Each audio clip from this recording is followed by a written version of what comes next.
Sarap, Saan Mike. sila nag-save?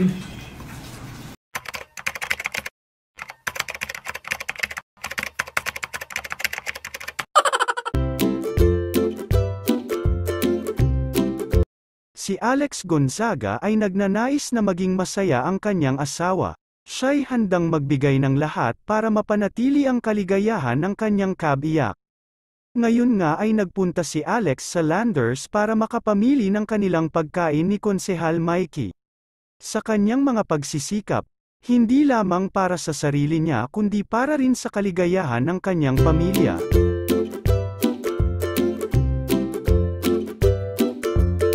At sarap na sarap si Konzi sa Korean food na alam ni Alex na gustong-gusto ng kanyang mister.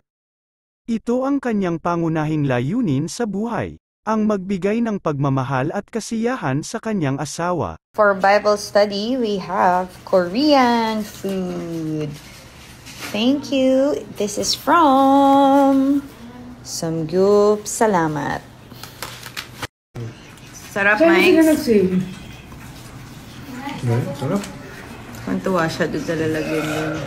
Sorry.